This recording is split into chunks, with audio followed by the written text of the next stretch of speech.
Hi, இன்றைக்கான order பார்த்துடலாமா? இன்றைக்கி ஒரு half KG eggless brownie and half KG eggless banana walnut cake இதுதான் இருந்தது. இந்த ஃபட்ஜி ப்ரௌனியை நான் ஏன் டிஃபன் பாக்ஸில் வைக்கிறேன் அப்படின்னா, அது வந்து நான் தப்பு பண்ணிவிட்டேன். ஸோ அதை கேன்சல் பண்ணிவிட்டு நான் மறுபடியும் பண்ணிகிட்ருக்கேன். இன்றைக்கி என்ன ஆச்சுன்னு பார்த்தீங்கன்னா, இன்றைக்கி வந்த ஆர்டரில் கஸ்டமர் வந்து அவங்க அப்பா அம்மா வந்து டயபெட்டிக் பேஷண்ட்ஸ்.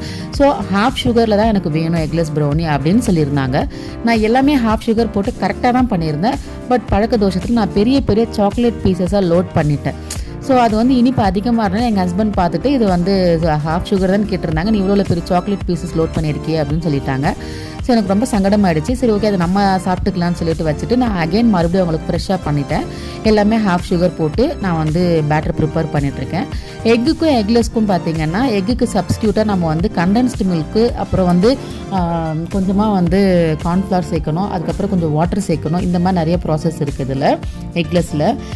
வாட்டர் வந்து பெரும்பாலும் வந்து பேக்கிங்கில் வந்து எடுத்துக்க மாட்டோம், வந்து ப்ரௌனியாக இருக்கட்டும் கேக்காக இருக்கட்டும். பட் ஆனால் எக்லெஸ்க்கு பண்ணும்போது அந்த ஒரு ஷைனினஸ்க்காகவும் சரி, அந்த ஒரு ஃபட்ஜினஸ்க்காக கொஞ்சமாக வாட்டர் நம்ம ஆட் பண்ணி தான் ஆகணும். அப்போ தான் அந்த ஒரு கன்சிஸ்டன்சி நமக்கு கரெக்டாக கிடைக்கும். ஸோ அதனால் நம்ம வந்து மெஷர் பண்ணி தான் அளவு எடுத்து கொஞ்சமாக சேர்க்குறோம். ஸோ அதனால் வந்து ஷெல்ஃப் லைஃப் ஒன்றும் ஆகாது, சூப்பராக தான் இருக்கும், சேமாக தான் இருக்கும்.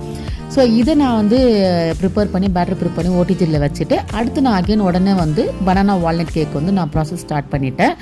பனானா வால்நட் கேக்குமே எக்லெஸ் தான் கேட்டிருந்தாங்க. ஸோ எக்லெஸ் நான் இதான் ஃபஸ்ட் டைம் பண்ணுறேன் பனானா வால்நட்டில். இது வரைக்கும் நான் பனானா வால்நட் வந்து எக்கு போட்டு தான் பண்ணுவேன். ஸோ நம்ம ஃபஸ்ட் டைம் ட்ரை பண்ணுறோன்னு சொல்லி கொஞ்சம் நர்வஸாக தான் இருந்தது. இட்ஸ் ஓகே, நம்ம பண்ணலாம் அப்படின்னு சொல்லிட்டு நான் எல்லாத்தையும் வந்து பண்ண ஆரம்பிச்சிட்டேன். மெஷர் பண்ணி கரெக்டாகவே நான் பண்ண ஆரம்பிச்சிட்டேன்.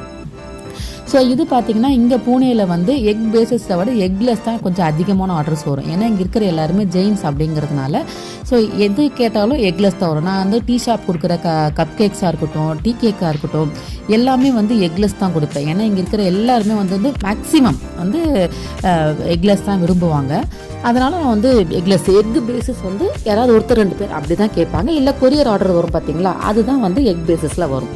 ஸோ எல்லாமே சூப்பராக அந்த டாப்பில் பார்த்திங்கன்னா எல்லாமே சூப்பராக பேக்காகி வந்திருந்தது. அதோட ஸ்மெல் வந்து பார்த்திங்கன்னா அதை சொல்லவே முடியல. எனக்கு வீட்டில் அவ்வளோ வீட்டுக்குள்ளே என்ட்ரி ஆகும்போது அந்த அளவுக்கு ஸ்மெல் சூப்பராக வந்திருந்தது. எல்லாமே நீட்டாக பேக் பண்ணி நீட்டாக கஸ்டமருக்கு வந்து டெலிவரி பண்ணிடலாம். ஸோ இதுலேயும் பார்த்திங்கன்னா நல்லாவே ஃபட்ஜியாகவே வந்திருந்தது. இந்த ப்ளைனாக பண்ணதுமே இதில் வந்து இவங்க கஸ்டமருக்கு வந்து காம்ப்ளிமெண்ட்டே கொடுக்கறதுக்காக அந்த ஃபஸ்ட்டு நம்ம சாக்லேட் லோட் பண்ணி வச்சுருந்தோம் இல்லையா, அதில் ஒரு 250 கிராம் வந்து நம்ம கொடுத்துடலான்னு சொல்லிட்டு ஒரு சின்ன பாக்ஸில் வந்து அதையுமே பேக் பண்ணி காம்ப்ளிமெண்ட்டே கஸ்டமருக்கு கொடுத்தாச்சு.